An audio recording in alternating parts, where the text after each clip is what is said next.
Alexandra Caudrelion, vous êtes une ancienne directrice de recherche de l'INSERM à l'hôpital Necker. Vous avez également participé au comité éthique Île-de-France concernant cette loi bioéthique qui est en route depuis quasiment le 24 septembre. Juste un mot, il y a quelques mois, en plein confinement, vous parlez d'un tsunami psychologique.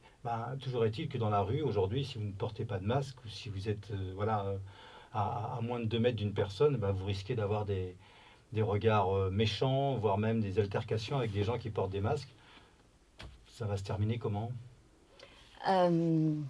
Difficile de jouer Madame Irma parce qu'en vérité, ça n'est jamais arrivé dans l'histoire d'aucune étude de population, d'aucune étude d'aucune sorte. Mais ce qu'il y a de certain, c'est que la façon dont j'aime bien résumer ça, c'est que je dis aux gens, si avant cette crise Covid, je vous avais dit de cracher dans un mouchoir, je sais pas, 2-3 fois, là, allez, puis là, tu te le colles sur le nez, et puis surtout tu le gardes toute la journée, surtout. Est-ce que les gens m'auraient pris pour une folle? Et à chaque fois, unanimement, les gens me disent qu'ils m'auraient pris pour une timbrée.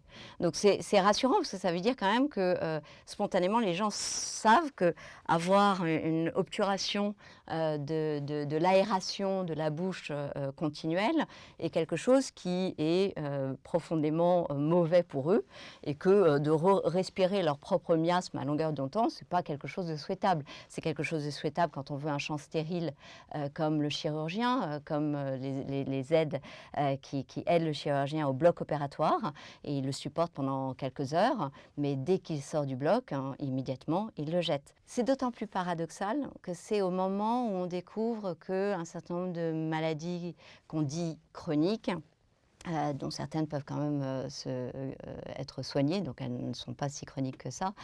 Je pense au diabète, nécessite justement une forte aération de la bouche, de ce qu'on appelle le microbiote, donc toutes ces petites bactéries qu'on a et ces petits virus. On aime à comptabiliser que vous auriez 100 000 virus. Vous êtes une bombe virale à vous-même, bravo, félicitations Pierre. Attention. Non, j'ai même pas peur, au contraire. Si on peut se toucher, ce serait formidable. En fait, c'est vrai que ces échanges de poignées de main sont au-delà du geste social. En fait, ils représentent une nécessité biologique pour nous d'échanger nos bactéries, nos virus, d'échanger des tas d'informations. Et d'ailleurs, on le sait bien, quand on voit le bébé, quand il naît, il se prend un miasme monstrueux en passant par les voies basses. Et quand il ne passe pas par les voies basses, ça pose des problèmes, justement d'être moins enrichi dans des tas de bactéries. Et après ça, le petit bébé, qu'est-ce qu'il va faire? Il n'aura de cesse de porter absolument tous les objets à la bouche. C'est pas parce qu'il a des tics, c'est pas parce que c'est un grand malade, c'est simplement parce qu'effectivement, il fait son système immunitaire. Et donc, notre façon à nous d'entretenir notre système immunitaire actif, c'est de se serrer la main, c'est de s'embrasser. Chez les Inuits, c'est de se toucher le bout du nez. Chez nos amis de Russie, c'est de s'embrasser sur la bouche. Je vais peut-être pas faire la démonstration, mais enfin... Et c'est pas de se laver 3 fois au gel hydraulique dès qu'on sort quelque part? Alors, le gel hydraulique, c'est assez intéressant. Parce que c'est quand même... Alors, c'est assez rigolo, le gel hydraulique. En fait, il est décapant. Et quand il décape en particulier des éléments qui nous protègent, qui sont antiviraux. Alors, pas forcément anti-Covid, mais antiviraux, très clairement.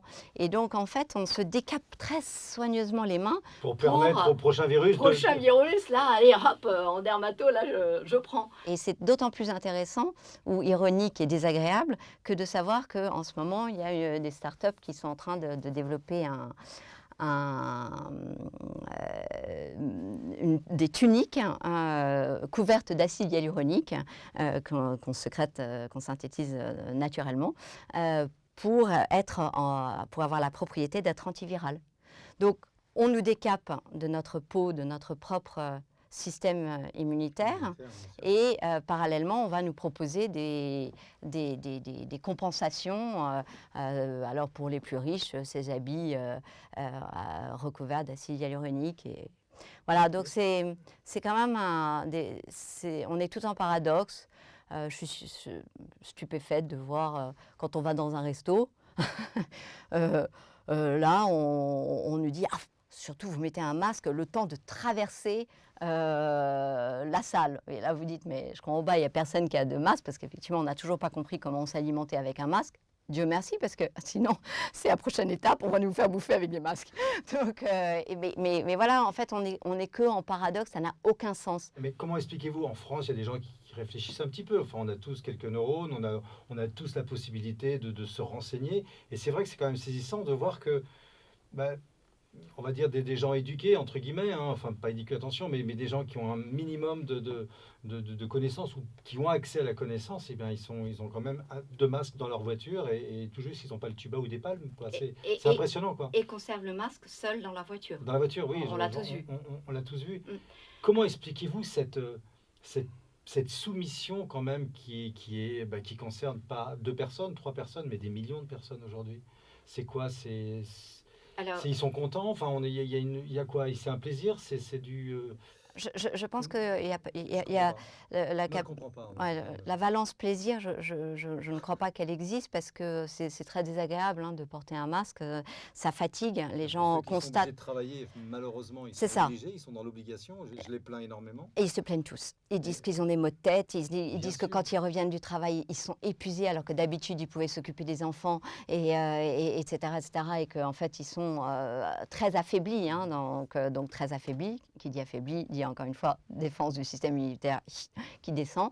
Donc la façon de l'expliquer, eh bien il y a des ressorts psychologiques. On sait que l'homme aime bien, certains hommes aiment obéir, finalement aiment bien les diktats, aiment bien qu'on décide pour eux. L'autre valence qui a joué pendant longtemps, avant cette valence-là, c'était de dire j'ai peur. J'ai peur parce que c'est l'amende, parce que c'est la police, parce que et donc la peur a dicté la suite. Et puis après, il y a aussi chez les jeunes, j'ai remarqué, certains jeunes, un effet mode. Il y a, au risque de me faire beaucoup d'ennemis ce soir, des bobos qui sont là en train de promener leurs chiens, qui vont manger écolo, formidable, etc., bio, tout ce que vous voulez, et qui portent le masque dehors, comme s'ils allaient être une nuisance, et personne autour. Personne. Puis alors que les chiffres, il suffit juste de regarder les chiffres, quoi. Oui. Les chiffres des morts. Je ne parle pas des contaminés, non, mais au-delà, des morts. n'allons même pas jusqu'aux chiffres, je pense que... c'est important. Oui, mais... Tout le monde nous menace quand même. C'est important. C'est important, mais il faut quand même revenir au rôle du masque. Le masque, il est là ou pour effectivement... en fait, il est là pour protéger l'environnement de nos propres miasmes. Donc, le bloc opératoire, la stérilité, mais en temps réel, rien. Donc, ça, c'est quand même... c'est important de revenir quand même sur la protection qu'a sur le masque. Ça n'est pas... Ce sont pour les malades. Et c'est une protection formidable. Et moi, j'appelle les gens, lorsqu'ils sentent une espèce de fatigue très anormal, qu'on sait en fait reconnaître quand on écoute son corps, qui est une fatigue d'attaque virale ou bactérienne, une espèce de fatigue qu'on ne va pas réussir à camoufler avec 3 cafés, et on va quand même avoir envie de dormir. Bon, à ce moment-là, qu'ils mettent un masque, c'est très très bien. Donc moi j'appelle à ce civisme-là, mais en revanche, l'anticivisme qui consiste à mettre son masque tout le temps, et donc de nous mettre tous en danger, parce que d'habitude dans le métro, j'avais quand même le bouillon bactériologique de tous mes voisins, et l'homme est fait pour habiter en société, et donc d'avoir ce bouillon en permanence. On fait tout ce qu'il ne faut pas faire, quoi. On fait le contraire de ce qu'il faudrait faire. J'irais différemment, je dirais qu'on fait tout ce qu'il faut faire pour amputer une énorme partie de notre système de défense immunitaire, ce qui est un petit peu différent. On n'est pas beaucoup à se poser la question encore aujourd'hui, mais ce fameux virus là qui bloque tout le monde, qui fait que des millions de personnes portent encore un masque, alors qu'on nous dise les coronavirus, il n'y aura pas de deuxième vague, c'est pas possible.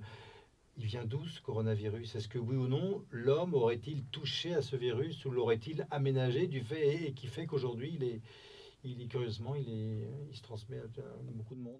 Je suis contente que vous me posiez la question parce que j'ai l'impression qu'au niveau scientifique, plus personne ne se la pose. Et pourtant, on n'a pas la réponse. Parce que ce qu'il y a de certain, c'est qu'il n'y a eu aucune des réponses apportées qui était satisfaisante.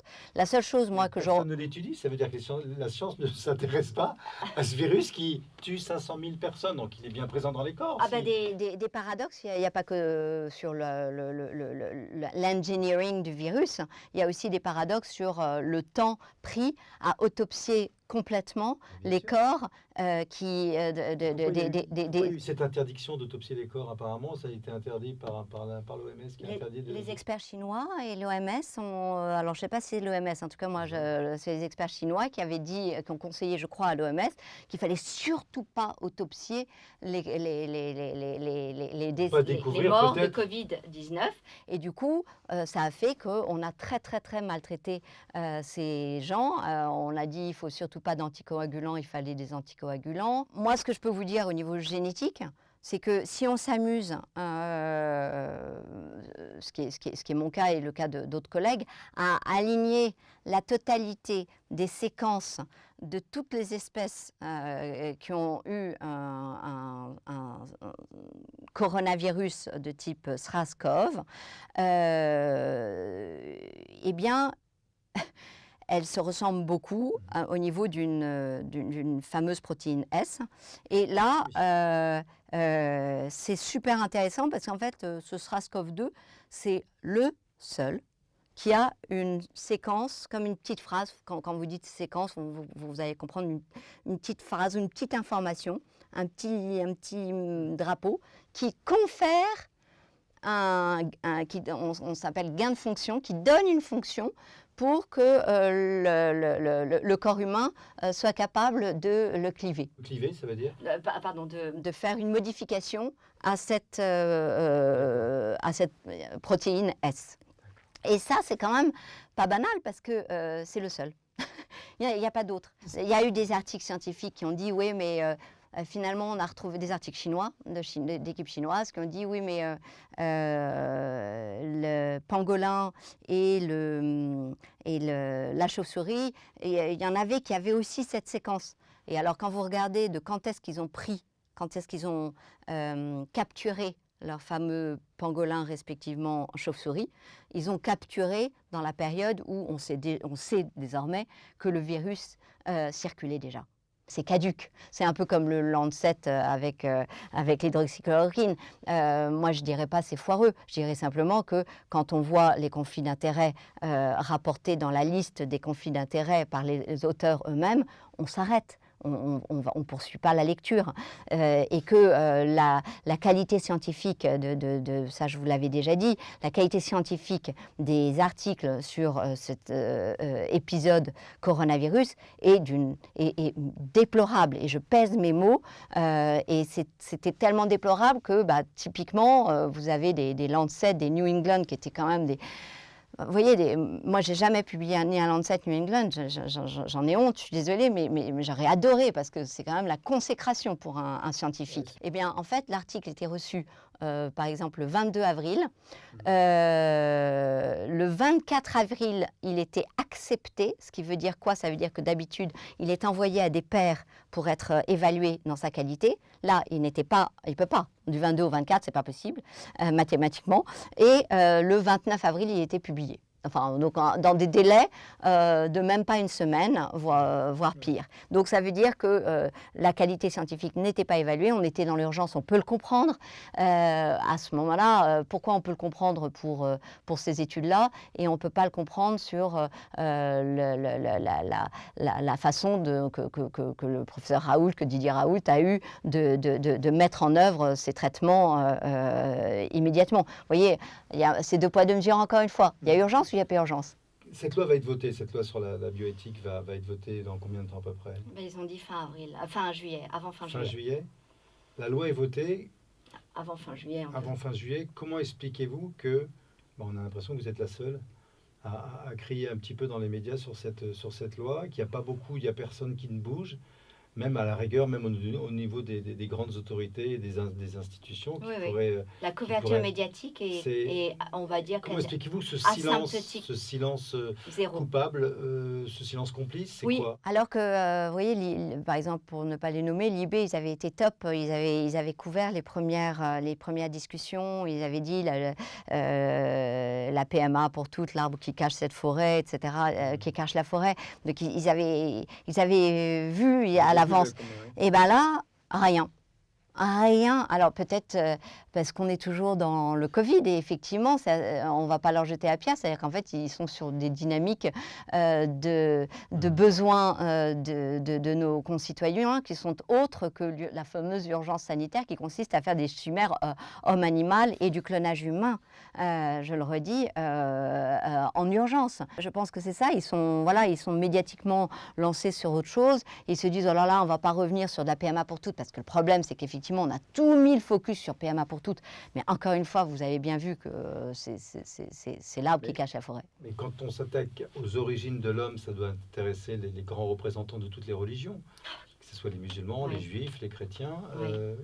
Quelles sont les réactions au côté juif, chrétien ou musulman? Est-ce qu'il y a des voix qui s'élèvent? Le grand rabbin a été assez punchy et dynamique. Monseigneur Petit a publié un très joli texte récemment.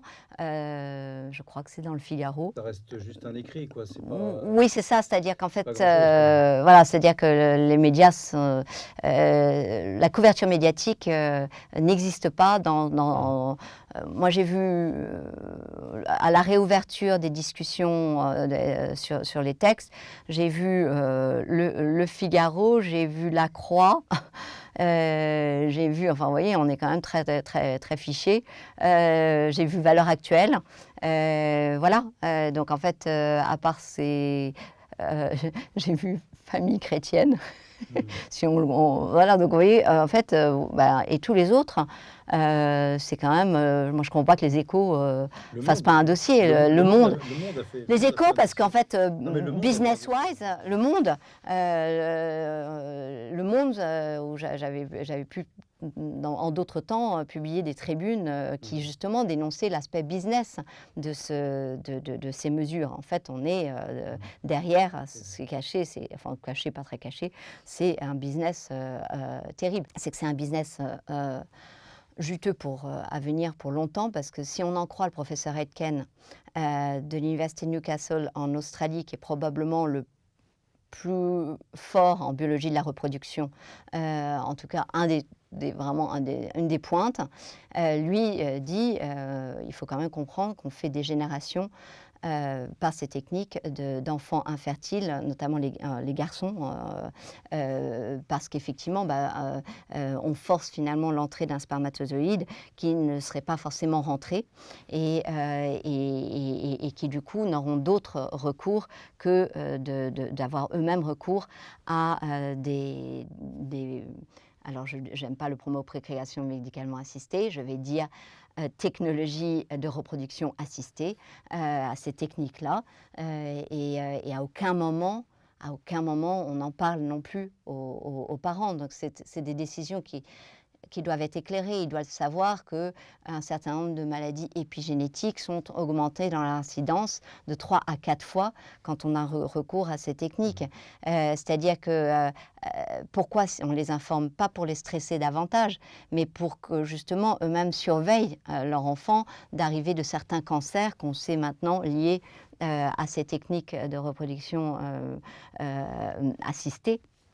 Donc, vous voyez, moi, je ne suis pas là pour créer du stress. Vous le savez, vous connaissez ma philosophie, mais plutôt pour alerter et que les gens comprennent. C'est pareil sur le Covid. J'ai alerté sur les symptômes qui n'étaient même pas décrits par l'OMS, même pas décrits par le CDC. Mais comment est-ce que c'est possible? Parce que c'est très important de savoir identifier mes propres symptômes pour que je ne vous mette pas à risque. Donc, moi, je suis pour l'information en transparence, et dans une mascarade, la transparence n'a pas mise. Merci. Merci Alexandre. Merci Pierre. Merci beaucoup.